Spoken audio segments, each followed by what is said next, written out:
अखंडमंडलाकारं व्याप्तं येन चराचरं तत्पदं दर्शितं येन तस्मै श्रीगुरुवे नमः। अज्ञानान्धस्य लोकस्य ज्ञानाञ्जनशलाकया चक्षुरुन्मीलितं येन तस्मै श्रीगुरुवे नमः। मित्रों, हम कुछ कोष्टकों का अभ्यास कर रहे हैं और इन कोष्टकों को जानने से हमारा शरीर कैसे बना है, हमारा शरीर कैसे कार्य करता है, हमारे शरीर के द्वारा होने वाली प्रत्येक क्रिया में ये तीन गुण किस तरह चालना देते हैं और ये शरीर का प्रत्येक अंग पंच महाभूतों के पंच तत्वों से ही संचालित हो रहा है, ये हम जान पाते हैं। आइए अब इस कोष्टक में हम देखें कि जड़ शक्ति अर्थात पंच तत्वों के गुण, धर्म व कर्म क्या है, ये इस कोष्टक से हम जानेंगे। पंचभूत और पंचभूत कौन कौन से हैं ये भी हम जानते हैं। आकाश, वायु, अग्नि, जल और पृथ्वी। उनके गुण क्या है, उनके धर्म क्या है और उनके कर्म क्या है, इस विषय में अब जानें। सर्वप्रथम देखें आकाश का गुण क्या है। आकाश का गुण है शब्द। आकाश का गुण है शब्द, जो कान से सुनाई देता है, आवाज, शब्द। उसके अनंतर वायु का क्या गुण है, शब्द और स्पर्श।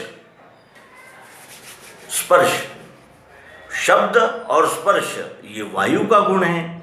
अग्नि का क्या गुण है, शब्द, स्पर्श और रूप। रूप जो आंखों से दिखता है। उसके अनंतर जल का अर्थात पानी का क्या गुण है, तो शब्द, स्पर्श, रूप और रस, जो हम जीवा से लेते हैं। ये चार प्रकार के गुण जल में है, यानी पानी में है। और पृथ्वी का गुण क्या है, तो शब्द, स्पर्श, रूप, रस और गंध। अब इसको विस्तार से देखें कि आकाश का क्या है, शब्द है। आकाश का शब्द है, केवल आकाश में, आकाश से हमें शब्द की प्राप्ति कानों के द्वारा होती है। फिर वायु है, तो वायु में शब्द भी है और स्पर्श भी है। उसके अनंतर अग्नि में शब्द है, स्पर्श है और रूप है। जल से, जल का क्या है, शब्द है, स्पर्श है, रूप है और रस है। पृथ्वी में शब्द है, स्पर्श, रूप, रस और गंध है। अब देखें धर्म क्या है, इनके यानी इन पंच महाभूतों के धर्म क्या है, ये देखें। आकाश का धर्म है अवकाश, यानी स्पेस। उसके अनंतर वायु का धर्म क्या है, चंचलत्व, यानी सतत चंचल रहना, ये वायु का धर्म है। अग्नि का धर्म क्या है, दहन, जलाना, ये अग्नि का धर्म है। जल का यानी पानी का धर्म क्या है, द्रवत्व। द्रवत्व अर्थात यानी प्रवाहित होते रहना, ये अग्नि यानी इस जल का धर्म है। और पृथ्वी का धर्म क्या है, कठिनता, काठिन्य। काठिन्य यानी जड़त्व, कठिनता, ये पृथ्वी का यानी धर्म है। और उसके अनंतर हम देखें कि इनके कर्म क्या है। आकाश का कर्म है सच्छिद्रता, यानी आकाश का जो धर्म है वो क्या है, कर्म क्या है, सच्छिद्रता। और वायु का कर्म क्या है, सर्वत्र संचार। वायु ये सर्वत्र संचारी होता है। अग्नि का क्या कर्म है, पचन करना। जो हमारे शरीर में जठराग्नि है वही हमारे हमने खाए हुए यानी ठोस, तरल आदि प्रकार के अन्न को पचाने का कार्य जो है वो जठर में यही अग्नि करता है। तो इससे ये सिद्ध होता है कि अग्नि का कर्म क्या है, पचन करना। और जल का कर्म क्या है, क्लेदनत्व, गीला करना, स्निग्धता। अग्नि यानी जल का कर्तव्य कर्म क्या है, तो वो है क्लेदनत्व यानी गीला करना।